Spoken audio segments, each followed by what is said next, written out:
Bismillahirrahmanirrahim. Alhamdulillahi rabbil alamin. Wassalatu wassalamu ala ashrafil anbiya'i wal mursalin Sayyidina Muhammadin wa ala alihi wa sahbihi ajma'in.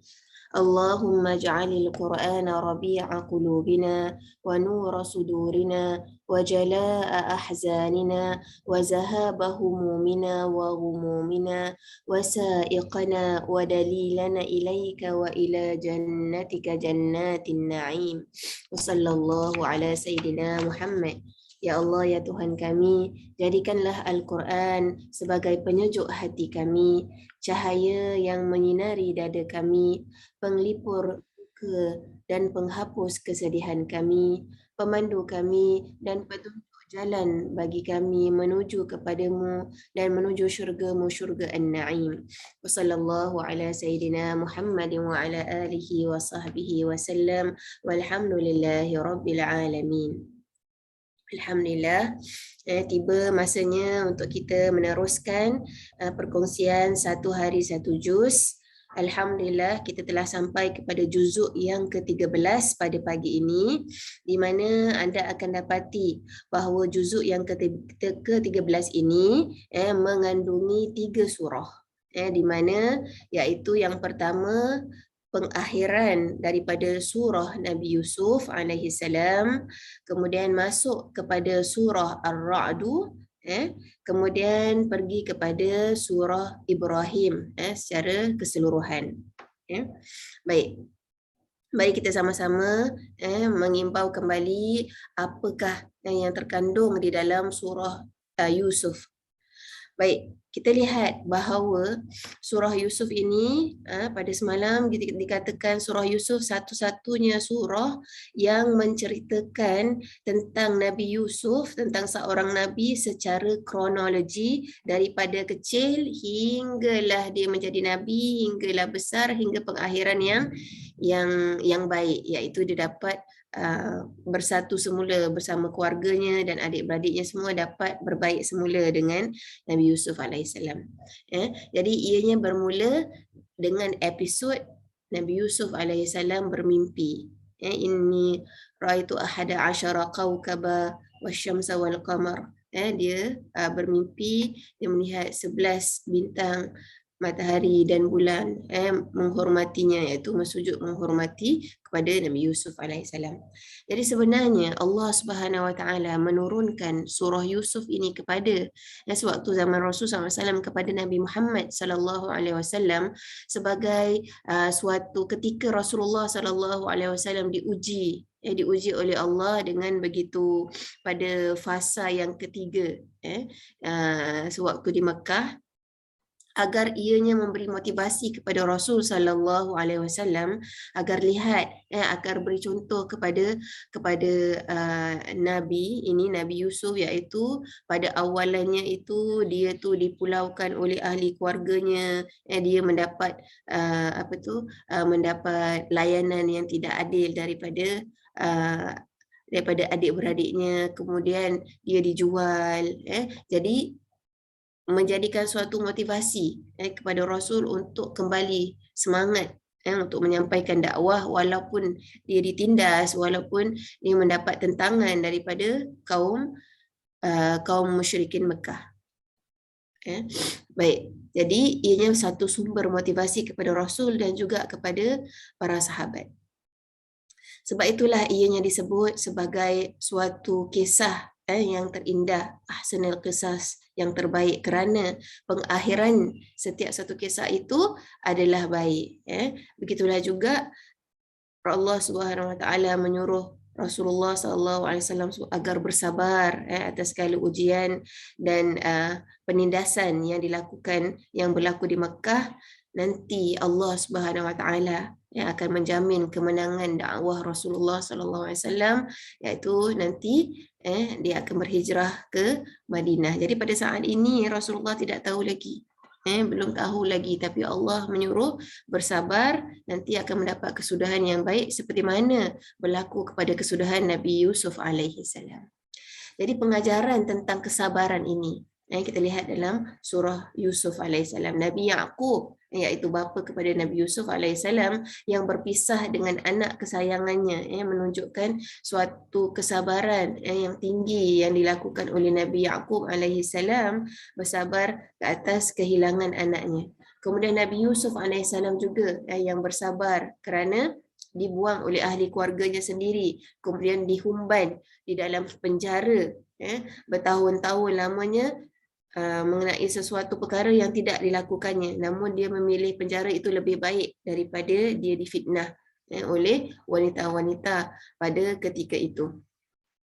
Jadi inilah dia suatu pengajaran kesabaran di mana Allah Subhanahu Wa Taala nak mengajarkan kita agar kita juga di atas muka bumi ini tidak boleh tidak harus banyak bersabar atas ujian Allah, bersabar atas ketaatan, bersabar atas melawan hawa nafsu. Semuanya perlukan kepada kesabaran. Kesabaran adalah kunci kejayaan seorang mukmin.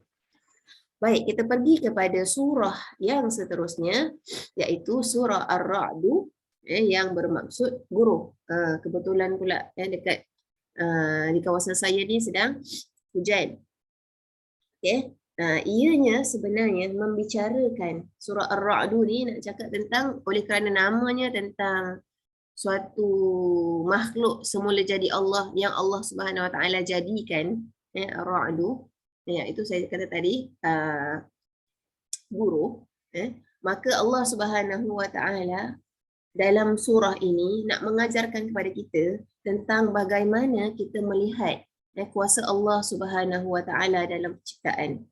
Jadi dalam surah ini bukan saja diceritakan pasal guru, pasal petir, namun diceritakan bagaimana Allah Subhanahu Wa Taala menciptakan langit yang tiada tiang, Allah menciptakan matahari, Allah menciptakan bulan, menciptakan bumi dengan segala isinya, dan bagaimanakah kita selaku makhluk Allah melihat keindahan kekuasaan Allah Subhanahu Wa Taala di dalam setiap ciptaan ini, iaitu disuruh agar kita sentiasa melihat kebesaran Allah atas segala ciptaan yang Allah Subhanahu Wa Taala taburkan di atas muka bumi ini.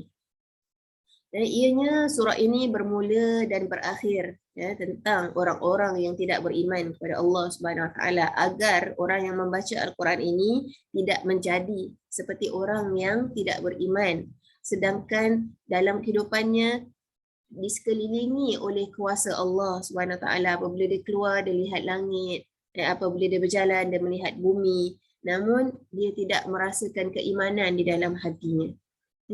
Maka Allah Subhanahu Wa Taala menyebut dalam nombor yang ketiga ini, dikatakan betapanya Allah Subhanahu Wa Taala bagi orang yang beriman itu akan merasa ketenangan apabila dia mengingati Allah. Iaitu ayat yang sangat famous dalam ayat yang ke-23 surah Ar-Ra'du, iaitu ala bizikrillahi tatma'innul qulub.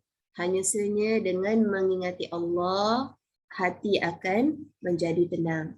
Jadi sebab itulah, jadi ayat-ayat Allah ini, mengingati Allah ini tidak semestinya dengan kita hanya membaca Al-Quran, tidak dengan semestinya hanya berzikir, tetapi setiap kita jalan, Allah Subhanahu Wa Taala telah sediakan berbagai makhluk Allah agar kita lihat. Apabila kita jalan bersama-sama dengan pokok-pokok, kita berjalan, kita nampak langit, moga ianya, itu semua adalah tanda-tanda kekuasaan Allah, agar setiap kali kita gunakan mata kita, kita gunakan juga mata hati kita, maka menambah kita kekuasaan Allah itu menambah pada hati kita, menambah kepada keimanan kita apabila kita berjalan di atas muka bumi ini.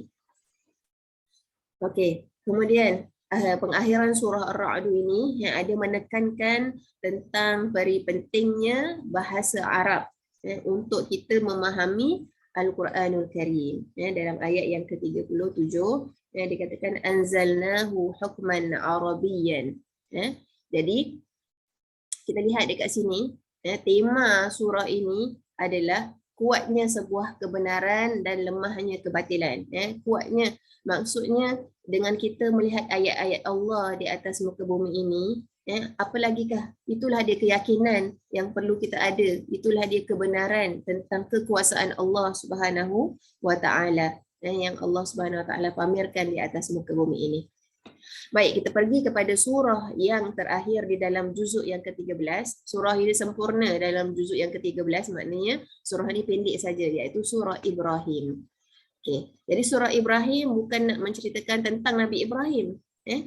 Uniknya penamaan surah ini, surahnya nama Ibrahim, tetapi anda tidak akan melihat ataupun mendapati cerita tentang Nabi Ibrahim, tidak ada dalam surah ini, hanyalah episod yang terakhir ataupun babak-babak daripada ayat yang terakhir daripada surah Ibrahim ini, di mana hanya merakamkan doa Nabi Ibrahim sahaja.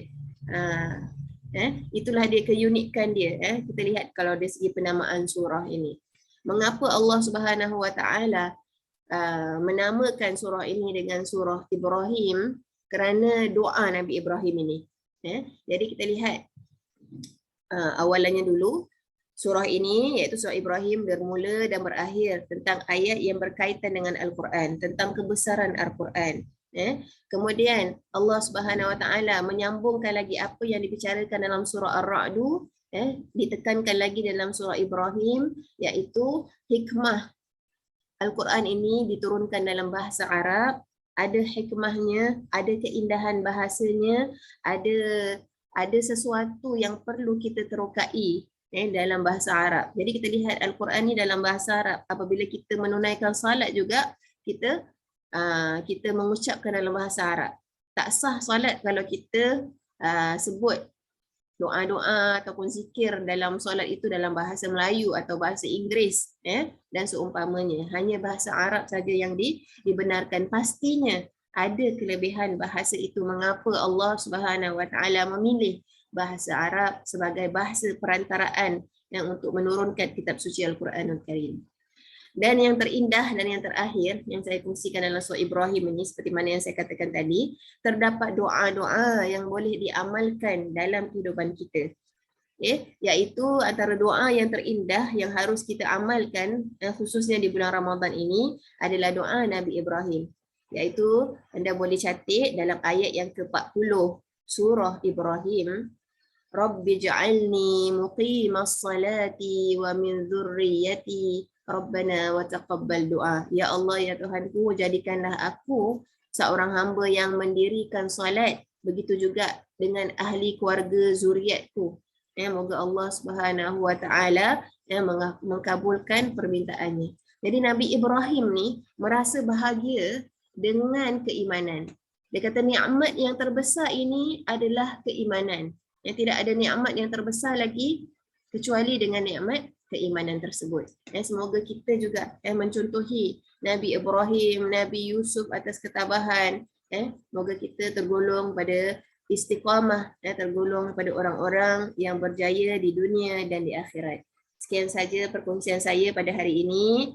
Wassalamualaikum warahmatullahi taala wabarakatuh.